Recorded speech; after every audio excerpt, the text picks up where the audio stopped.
já está com 80 anos. 80 anos que a primeira igreja batista em Teresina, ela começou os trabalhos evangelísticos aqui na nossa cidade. Porém, a nossa igreja ela foi organizada só depois, né? E aí ela recebe a sua contagem como igreja organizada e está aí o número de 63 anos. Ontem nós estivemos pregando, talvez você disse, não, mas no convite estava o pastor Costa e Silva. Sim, o pastor Costa e Silva, ele vai estar amanhã e também no domingo. E nós estamos fazendo uma prédica aqui para a igreja. Ontem nós falamos baseado em Neemias capítulo 6, do 1 ao 17, nós falamos sobre a obra não pode parar. E hoje, tomando o capítulo 1 e também 2 de Neemias, não que nós iremos ler nesse momento, nós vamos trabalhar o tema, o restaurador na obra de Deus. O restaurador na obra de Deus. Se você não sabe, existe aquele restaurador de arte, tanto a arte no aspecto plástico, como também na própria construção de catedrais e outras coisas assim. E ele é um profissional muito importante. E cada um de nós que um dia optamos por aceitar Jesus como Senhor e Salvador, nós também somos um restaurador, só que na obra de Deus. E Neemias foi um desses restauradores. Neemias estava ali na Babilônia, Suzã, atual no momento capital do reino, e ele estava bem. Ele era um oficial do rei, ele era um copeiro, e de repente ele sentiu no seu coração, ao ouvir notícias do seu povo que havia ficado então em Judá, como o estado caótico que eles viviam, e bateu no seu coração uma profunda tristeza, e Deus colocou no seu coração a que ele fosse até Judá e ali fizesse uma obra de restauração. Queridos, tudo aquilo que aconteceu com o povo de Deus não fugiu do controle ou da soberania de Deus. Ou seja, pela rebeldia, o povo foi excluído da sua terra. No ano 722 a.C., Zargão II, então levou cativo o reino do norte, popularmente conhecido como Israel. E Deus então deixou o reino do sul e deu a eles anos para que eles arrependessem dos seus maus caminhos. E por não se arrepender, no ano 596, Nabucodonosor, rei da Babilônia, agora leva o reino do sul cativo à Babilônia. Cerca de 70 anos depois, eles voltam para a terra. Mas eles estavam precisando de líderes. E Neemias foi um desses líderes que veio para restaurar não só a questão da construção de muros, mas também restaurar a vida espiritual, a vida religiosa daquele povo. Então, cada um de nós somos um restaurador de vidas. Você é um discipulador, você é um apregoeiro da palavra de Deus. E quando nós fazemos isso, nós restauramos vida. Então, amados, Neemias foi usado por Deus, não só para restaurar os muros de Jerusalém, mas para restaurar o povo espiritualmente. E como disse ontem no final da mensagem, que cada um dos que aqui estavam deveria ser esse Neemias no tempo atual. Agora, querido, para sermos restaurador de vidas, nós precisamos de algumas coisas. O primeiro é termos um coração altruísta. Os primeiros versículos do capítulo 1, você pode colocar, nós vamos ver que Neemias, o que é uma pessoa altruísta? Vamos lá. É aquela pessoa que se importa com o seu próximo. É aquela pessoa que dá de si pelo seu próximo. É aquela pessoa que se possível, ela dá a sua própria vida em benefício do seu próximo. E nos primeiros capítulos do versículo 1 do livro de Neemias, nós vemos assim: as palavras de Neemias, filhos de Acalias. Sucedeu no mês de Quislev, no ano 20º, estando eu em Suzã, a fortaleza, que Suzã nessa época era a capital da Babilônia, que veio Anani, um de meus irmãos, ele e alguns de Judá, e perguntei-lhe pelos judeus que escaparam e que restauram do cativeiro e acerca de Jerusalém. E disseram-me: os restantes que ficaram do cativeiro lá na província estão em grande miséria e desprezo, e o muro de Jerusalém fendido, e as suas portas queimadas a fogo.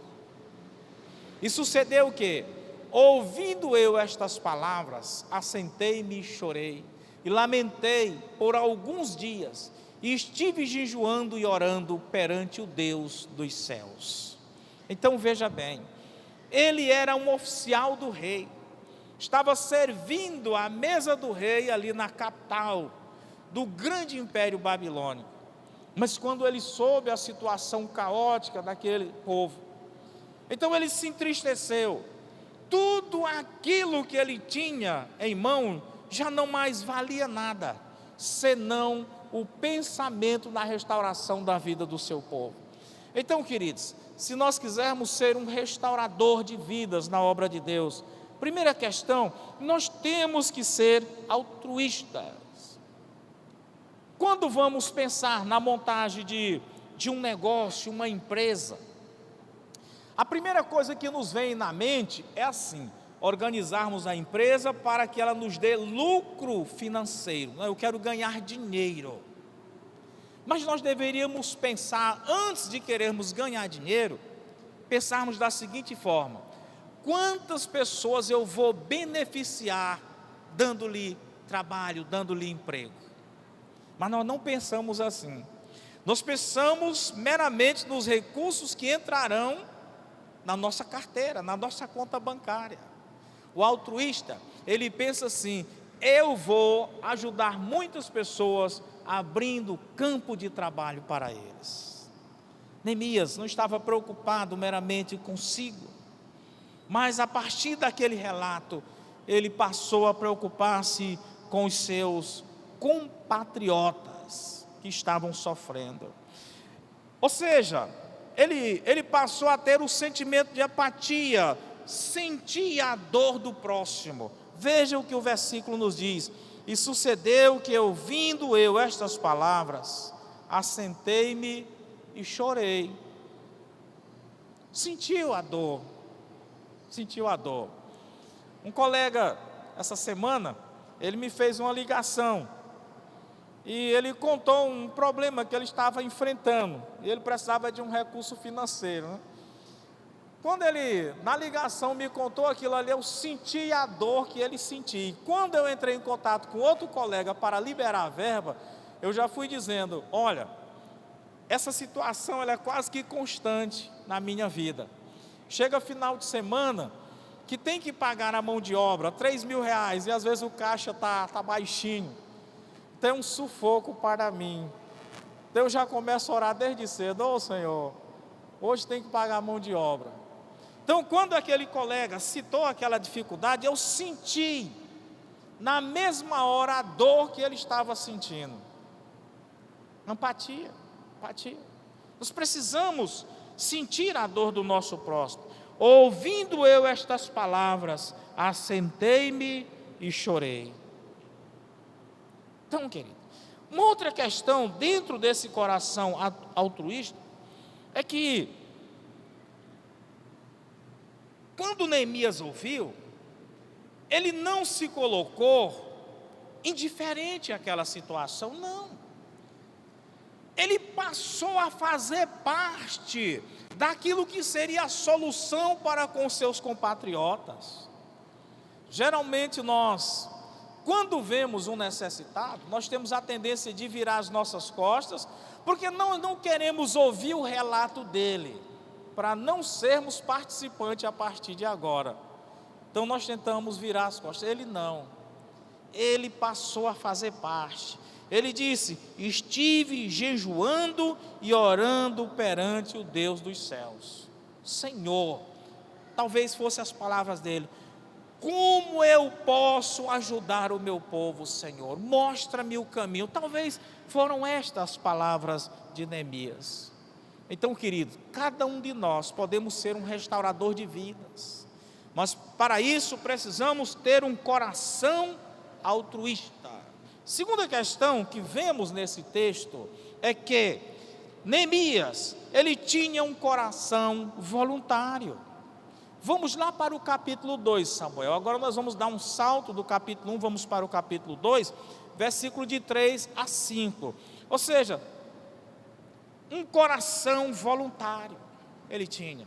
Olha o que nos diz, capítulo 2, versículos 3 a 5. E disse ao rei: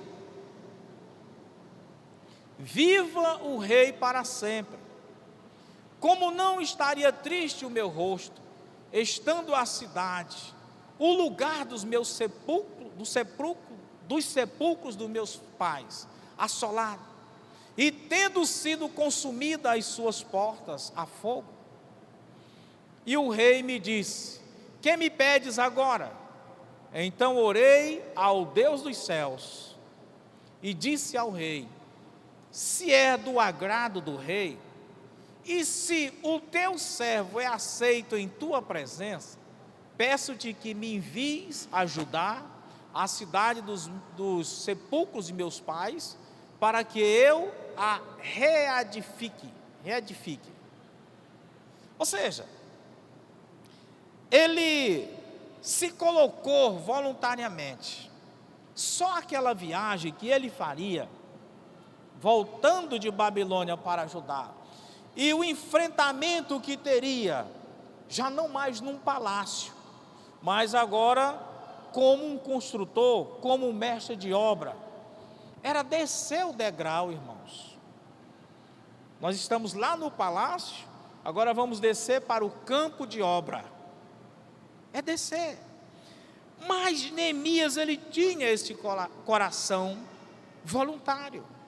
E se não formos voluntários, nós não seremos esse restaurador de vidas no reino de Deus. Eu observo aqui na igreja algumas pessoas que elas se doam pela obra, mas ao passo que há outras que são indiferentes. Aí está a diferença. Você é um voluntário de fato? Você é um produtor ou você é um consumidor? Eu costumo dizer que nós temos como sobrenome voluntário. Então, quando alguém disser, estamos precisando de voluntário, é você, o seu sobrenome é voluntário. Na obra de Deus, você recebe esse sobrenome, voluntário. Temos que ser assim. Então, queridos, coloque-se à disposição. Ele diz: me envie ajudar. Ele falou para o rei: rei, me demitas da profissão de oficial, de copeiro, e permita-me até ajudar. Eu quero ajudar o povo na reedificação ali dos muros, na reedificação daquelas vidas. E o rei assim concedeu a ele. O tempo nos avança, então não podemos demorar. Vamos para a terceira questão que é necessário termos e que tinha Neemias. Por isso ele fez esta grande obra. Precisa ser uma pessoa de visão. Você precisa ter visão. Ontem nós falamos sobre a questão foco. Você precisa ter visão. Quando eu fiz a minha decisão nesta igreja, em 86, fiz a minha decisão, em janeiro de 86. Então eu era um dançador de break, estava findando ali o período da discoteca, né, tal, e entrando naquele ritmo break. Então eu era um dançador de break, magrinho, né? E quando eu fiz a minha decisão, hoje eu fico vendo pessoas quando tomam a decisão, como Deus me usou. Deus me usou. Então, assim como Ele me usou, aquele dançador de break, Ele pode usar qualquer pessoa. Então nós temos que ter esta visão, não do presente, mas do futuro em cada pessoa. Às vezes nós deixamos de acolher alguém, porque a visão que nós temos desta pessoa é a visão atual, um fracassado na vida. Vou trazer aqui um termo pejorativo, é um Zé Ninguém. Mas em vez de vermos aquele Zé Ninguém, por que não já termos a visão de vê-lo como um pregador do Evangelho, como um musicista da igreja, um arquiclavo que leva a música para o nosso deleite espiritual? É visão, irmãos. Então qualquer pessoa que nós vamos discipular, que nós vamos levar a palavra, pensemos em restaurar aquela vida e vê-lo como um pastor. Eu acredito que no dia da minha decisão aqui, ninguém não imaginou que ali estava se decidindo alguém que seria o pastor, e o pastor da própria igreja.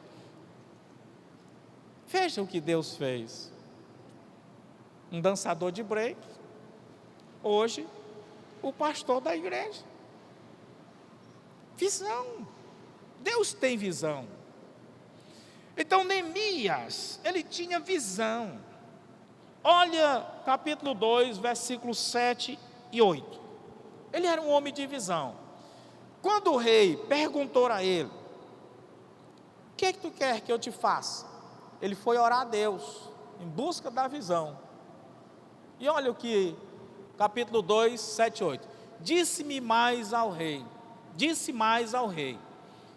se ao rei parece bem, dê-se-me carta para os governadores da além do rio, para que me permita passar até que chegue a Judá.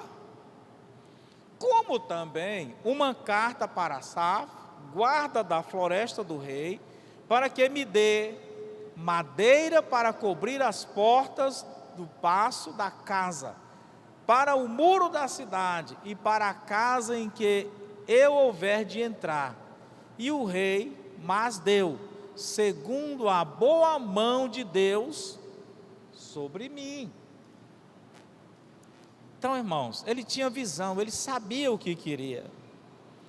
E temos que ter visão. Não aquela visão de Samuel, quando foi à casa de Jessé. Ele teve uma visão humana, ele olhou para a beleza, a altura dos irmãos de Davi. Mas quando aparece Davi, com certeza, provavelmente o coração de Samuel disse: olha, se Deus não escolheu aqueles camarada tão bonito, tão alto, vai escolher esse aqui? E Deus disse: olha, esse é a pessoa que eu quero, esse é o escolhido.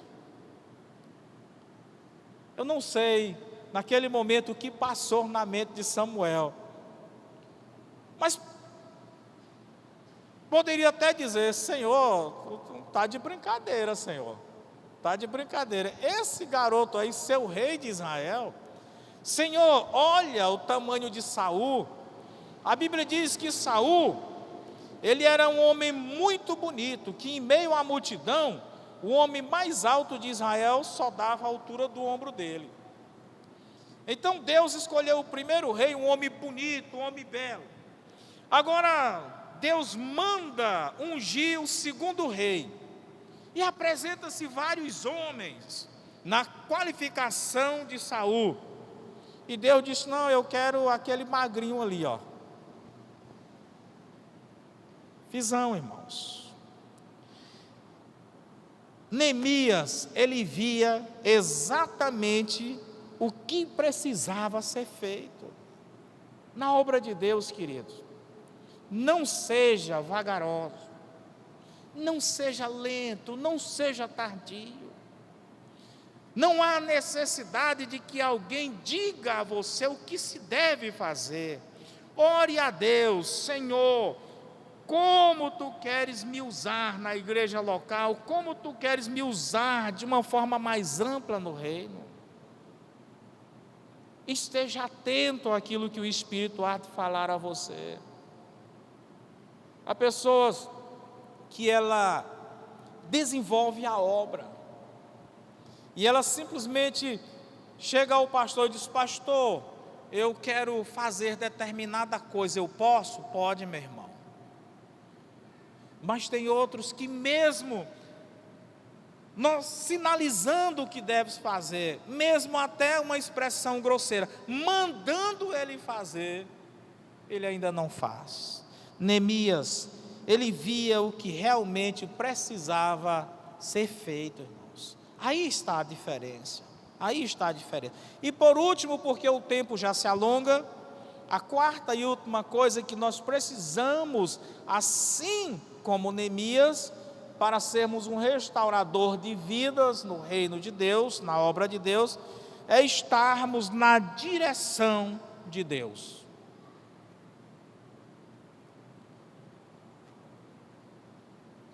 John Walker, ele disse o seguinte: onde você vê Deus operando, em vez de você perguntar: Deus, qual é o que tu tens para mim, qual é a obra que tu queres para mim? Ele disse: olha, veja onde Deus está trabalhando. E onde você vê que Deus está operando, é ali que Ele quer que você esteja. Então vá. A nossa questão é que muitas vezes nós ficamos pedindo a direção de Deus, quando Deus já nos deu a direção. Qual é a direção? Siga o povo que está seguindo Deus. Pronto. Deus está abençoando a igreja nesse determinado projeto. Então por que eu vou ficar de fora? Por que eu ainda vou continuar orando Deus, dizendo: Senhor, me mostra o que eu devo fazer?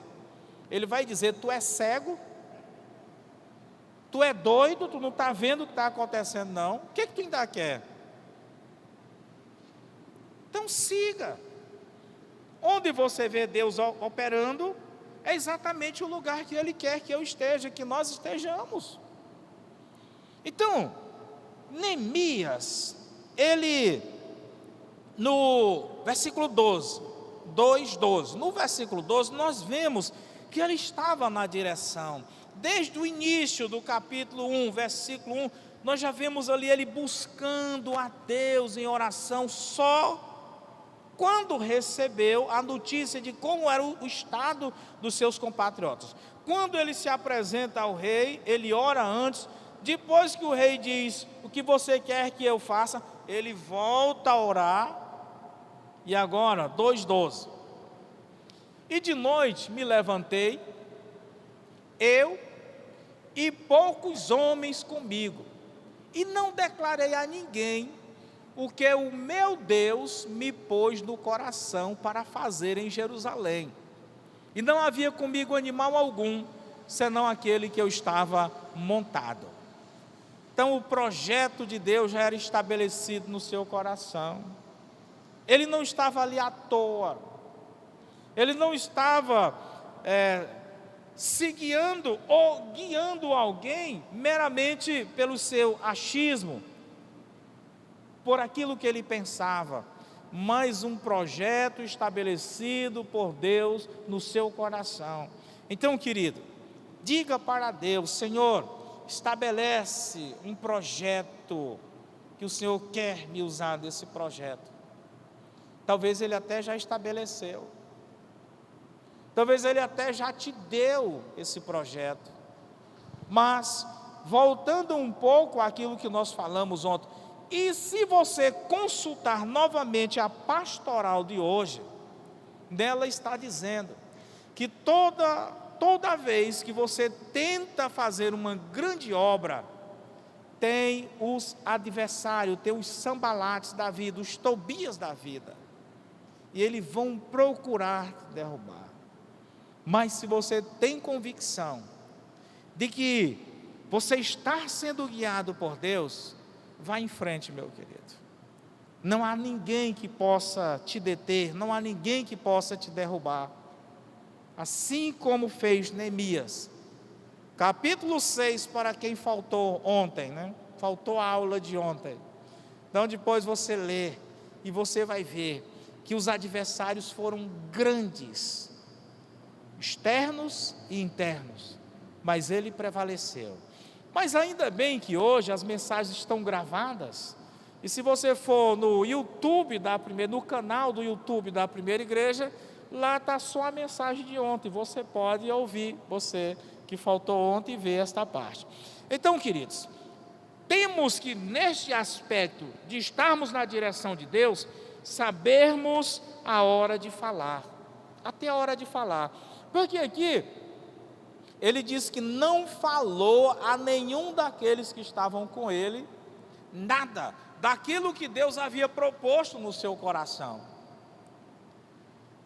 Geralmente, quando nós queremos tomar alguma decisão aqui na igreja, primeiro eu falo com os vice-presidentes, eu falo com a liderança, a ideia. Quando eles dizem, é boa a ideia, aí nós levamos para o púlpito da igreja. Entendeu? Levamos para o púlpito da igreja. Agora mesmo nós vamos tomar uma decisão bem importante. E eu conversei com alguns líderes já. Mas a igreja não sabe o que é, a maioria não sabe o que é. Quando vermos que está realmente alicerçado a coisa, levaremos. Então até isso temos que saber a hora de falar. E outra coisa, fazer o que de fato Deus quer que façamos, porque não adianta fazermos algo que não é aquilo que Deus quer. Traremos prejuízo, tanto a indivíduos como à coletividade. Então, queridos, cada um de nós somos um restaurador de vidas na obra de Deus. Portanto, precisamos nos apropriar, precisamos ter um coração altruísta, precisamos ter um coração voluntário, precisamos ser pessoas de visão. Se você não tiver visão, vai ser difícil. E por último, precisamos estar de fato na direção de Deus, assim como estava Neemias. Desta forma, a obra não vai parar. Se cada um de nós, que hoje compomos a primeira igreja batista de Timon, e você lá na sua igreja, se nós formos de fato esse restaurador de vida, a obra não vai parar. Certo? Mas se mantivermos indiferente a esta necessidade que tem tanto a igreja local como o mundo lá fora, restauração, então a obra, ela não vai se acabar, mas ela vai andar a passos lentos. Então quem é o responsável por o aceleramento da obra? É você, é eu. Se cada um de nós tomarmos esta responsabilidade como pessoal, a obra vai andar. Neemias, ele não foi dizer, olha, diz lá para o fulano fazer. Não, ele se colocou como o único responsável pela restauração. Então se coloque como o único responsável por todo o andamento da primeira igreja. E aí eu vou me colocar também, e todos assim se colocando, a obra não vai parar. Agora, se formos naquela ideia de, não, eu não vou fazer isso, outra pessoa vai fazer no meu lugar. O outro pode dizer, não vou fazer, mas alguém vai fazer no meu lugar. O alguém diz, não, eu não vou fazer, mas vai aparecer. Ninguém vai fazer. Então você é o responsável pela vitória da primeira igreja ou pelo fracasso da primeira igreja. É você, pastor, é você mesmo. Mas pastor, eu só tenho 17 anos, pois é você mesmo. Pastor, mas eu já tenho 80 anos, pois é você mesmo. Então você não vai sair daqui hoje dizendo, mas essa mensagem era exatamente para fulano. Não, essa mensagem é para você. Entendeu? Essa mensagem é para mim. Então você é o responsável pelo sucesso ou pelo fracasso da igreja. Se a igreja fracassar, você é o culpado. Que Deus em Cristo Jesus nos abençoe, mas ela não vai fracassar, porque o Senhor dela é o Todo-Poderoso, soberano Deus. Amém?